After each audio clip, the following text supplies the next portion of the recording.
अभी अभी विगत दिनों स्वस्थ कैसे रहें, इस विषय पर प्रकाश डाला गया था। आज हम पुनः इसी विषय के दूसरे भाग को आपके सम्मुख प्रस्तुत कर रहा हूं। यह शरीर 5 तत्वों से बना है: पृथ्वी, जल, वायु, अग्नि और आकाश। इस शरीर में प्राण भी 5 ही होते हैं और आयुर्वेद के अनुसार 3 तत्व कफ, वात एवं पित्त, इन तीनों के संतुलन से शरीर स्वस्थ रहता है। साधना संयम से उपर्युक्त सभी तत्व स्वस्थ और संतुलित रहते हैं, तभी आत्मलाभ प्राप्त होता है, साधना में सिद्धि प्राप्त होती है। हठयोग के द्वारा भी सूक्ष्म रूप से यही कार्य करने का प्रयास किया जाता है। स्थूल ठोस भोजन से पृथ्वी तत्व, जल से जल तत्व, वायु से वायु तत्व और सूर्य की किरणों एवं फूलों, फलों, सब्जियों से अग्नि तत्व की हमें प्राप्ति होती रहती है। आकाश तत्व शरीर में सभी तत्वों को आश्रय देता है। इसकी कमी को पूरा करने के लिए ही उपवास व्रत का जीवन में महत्वपूर्ण स्थान है। इससे पाचन तत्व को विश्राम मिलता है। साधना में स्तोत्रों के पाठ पारायण से शरीर में आकाश तत्व का अनुपात संतुलित होता है।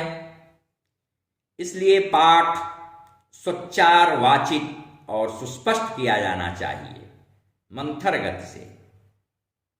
शब्द आकाश का गुण है, शब्द गुणकम आकाशम।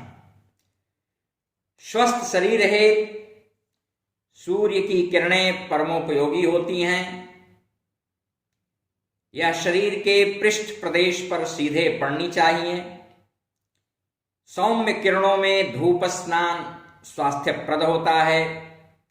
इसलिए संध्या वंदनादि सूर्य के सम्मुख प्रातः वेला में पूर्वाभिमुख होकर बैठकर करने का विधान है। सूर्य की 7 प्रकार की रश्मियों में प्रकाश, ऊष्मा, रासायनिक एवं शक्तिदायक 4 गुण विद्यमान रहते हैं। प्रकाश से दृष्टि, ऊष्मा से त्वचा की ताजगी एवं सक्रियता, तत्पश्चात स्नायुओं की कार्यक्षमता में वृद्धि होती है। रक्त नलिकाएं फैलती हैं। सौम्य किरणों से हृदय की गति और रक्तचाप कम होता है। श्वास की गति में वृद्धि होती है। रासायनिक किरणें शरीर में रक्त कणिकाओं की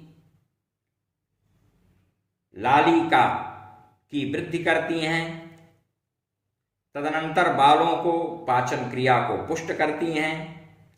प्रकाश संश्लेषण की क्रिया परमावश्यक है।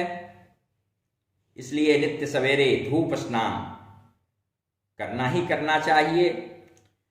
स्वास्थ्य के लिए शुद्ध एवं ताजी हवा भी होनी चाहिए। यह प्राणवायु है। जंगलों में, नदी तटों, समुद्र तटों, नदी संगमों, वनों, पहाड़ों पर साधना करने के विधान शास्त्रों में, तंत्र ग्रंथों में विस्तार से बताए गए हैं। शुद्ध वायु, शुद्ध वातावरण में प्रकृति के समीप रहकर हम देवाराधन से सहज साधना सिद्धि प्राप्त कर सकते हैं। वहाँ वायु संचार अच्छा होता है।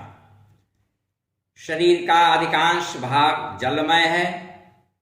उबला छना या वर्षा कूप, झरने का जल, खनिज लवण युक्त, रासायनिक पदार्थों से युक्त जल अमित स्वास्थ्यवर्धक होता है।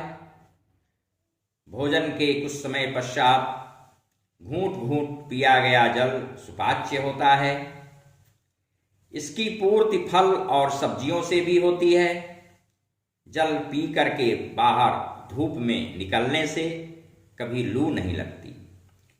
शुद्ध रक्त हेतु शुद्ध पंचतत्वों का होना, शुद्ध आहार विहार, जल जरूरी होता है। भोजन और भजन के समय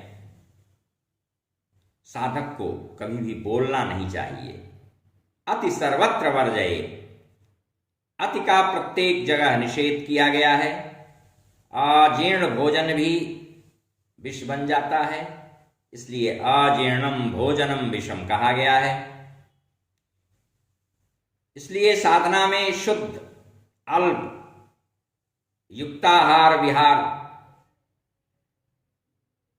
होने करने की बाध्यता और अनिवार्यता होती है। हरि ओम। शांति शांति शांति।